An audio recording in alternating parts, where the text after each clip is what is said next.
अस्सलाम वालेकुम viewers, very good morning, afternoon and good evening. आज हम जो है वो आप लोगों से जो बात मैं शेयर करने जा रहा हूँ, it's very much important. And first of all I welcome you all on the knowledge world with doctor Naeem. आज हम जिस चीज़ पे बात करेंगे वो है हमारी fact series, the 5 minute series of the fact. और आज हम जो है वो पहली जिस चीज़ पे हम बात करेंगे वो है हमारे पास एक हमारी well known personality, our hero, our leader and the रहबर पाकिस्तान कायद आज़म मोहम्मद अली जिन्ना। तो आज इस फैक्ट से हम पर्दा उठाएंगे कि क्या कायद आज़म के पास यूनिवर्सिटी की डिग्री थी। ये एक बहुत इंटरेस्टिंग सवाल है और जिसके ऊपर बहुत ज़्यादा रिसर्च हो रही है, और ये एक बड़ा फैक्ट है जो शायद हमसे छुपाया गया या हमसे कहीं पीछे रह गया। इस वीडियो में 2-3 सवाल हैं जिनको हम एड्रेस करेंगे जो बहुत ज़्यादा इंपॉर्टेंट है। एक तो ये कि गैर रवायती इंस्टीट्यूट्स की क्या वैल्यू है एजुकेशन में, और क्या यूनिवर्सिटी की डिग्री जो है वो बहुत ज़्यादा ज़रूरी है आपकी professional development, personal development, knowledge और आपकी करियर बिल्डिंग में। इसी वीडियो में हम ये भी सीखेंगे कि कैसे कायद आज़म मोहम्मद अली जिन्ना ने अपनी जो है वो अपनी डिग्री को आर नहीं आने दिया। उन्होंने अपने एक्सपीरियंस, अपनी एक्सपर्टीज़ और अपनी लर्निंग की बेस के ऊपर कैसे वो आगे बढ़े और अपने करियर जो है उन्होंने डिज़ाइन किया। तो चलते हैं फैक्ट ऑफ द स्टोरी की तरफ। स्टोरी इस तरह से है कि कायद आज़म मोहम्मद अली जिन्ना जो कि जो है वो पाकिस्तान के लीडर हैं, पाकिस्तान के क्रिएटर हैं और पाकिस्तान के समझ लें कि हीरो ऑफ द हिस्ट्री हैं। तो कायद आज़म मोहम्मद अली जिन्ना के पास कोई यूनिवर्सिटी की बाकायदा डिग्री नहीं थी। मार्क माई वर्ड्स कि कायद आज़म के पास यूनिवर्सिटी की कोई डिग्री नहीं थी बाकायदा। He was just matriculation. उनके पास मैट्रिक का जो है वो सर्टिफिकेट यानी कि डिग्री उनके पास थी। उसके बाद उनको उनके वालिद ने लंदन भेजा, जहाँ पे उनके वालिद के दोस्त जो है वो बिज़नेस करते थे और उन्होंने उनको बिज़नेस सीखने के लिए लंदन उनके पास भेज दिया। तो जब कायद आज़म लंदन गए बिज़नेस सीखने के लिए, तो उनके वालिद का जो दोस्त था उन्होंने उनको काम पर रखा और उनको जिस काम पर उन्होंने लगाया वो काम कायद आज़म मोहम्मद अली जिन्ना को पसंद नहीं आया। तो जब उनको वो काम पसंद नहीं आया तो उन्होंने काम करने से मदद कर ली और उन्होंने कहा कि अब मैं ये काम नहीं करूँगा। और उसके बाद उन्होंने फ़ैसला किया कि वो जो है वो किसी सराय में जो है वो रिहाइश रखेंगे। तो जिस सराय में उन्होंने रिहाइश रखी उसे लिंकन इन कहते हैं। ठीक है, ये नाम सुन के आप ज़रा सर्च कीजिएगा, आपके जहन में आएगा कि पाकिस्तान में या मुतालिया पाकिस्तान के सब्जेक्ट में जहाँ भी लिखा गया है वहाँ ये लिखा गया है कि कायद आज़म ने वकालत की आला तलीम जो है वो लिंकन इन यूनिवर्सिटी से हासिल की।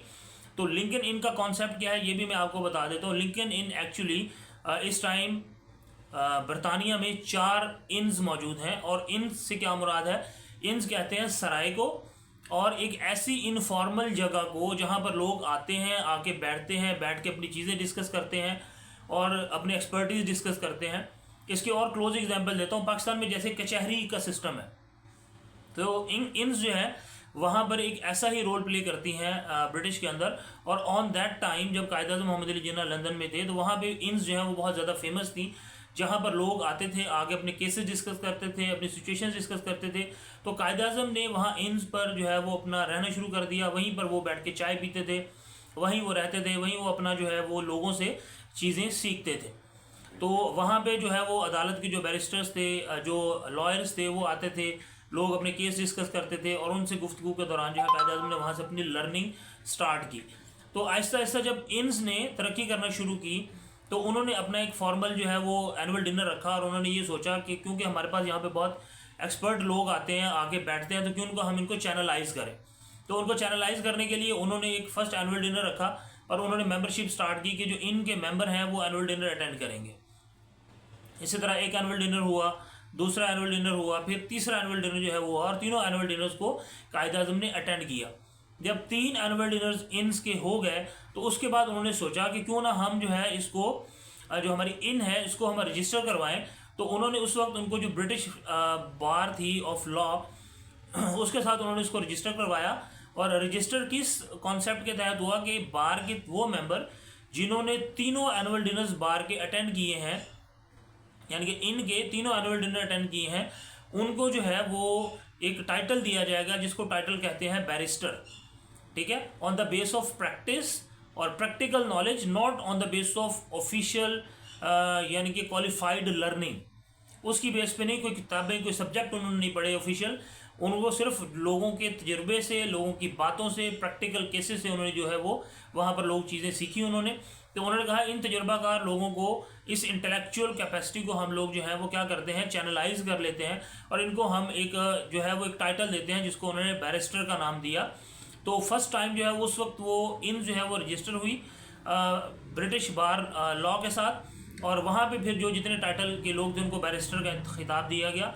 आज भी जितने भी लोग जो हैं वो वहाँ पे जाते हैं जो बैरिस्टर की डिग्री करते हैं, तो barristers are actually explanation, they giving the explanation of the law. ठीक है, वो लॉ को एक्सप्लेन करते हैं, लॉ की को डिफाइन करते हैं on the base of expertise and experience. तो कायदे आज़म मोहम्मद अली जिन्ना के पास भी कोई प्रॉपर जो है वो डिग्री नहीं है, मैं अगेन बात डिग्री की कर रहा हूँ, उनके पास डिग्री नहीं थी, ही हैज़ द एक्सपीरियंस। और वो इतने इंटेलेक्चुअल थे कि उन्होंने इस एक्सपीरियंस एक्सपोजर से इतना सीखा कि वो सबसे ज़्यादा एक्सपेंसिव, सबसे ज़्यादा कम उम्र और सबसे ज़्यादा इंटेलेक्चुअल लॉयर जो है वो अपने दौर के बने, और उन्होंने बहुत बड़े बड़े केसेस जो है वो विन किए।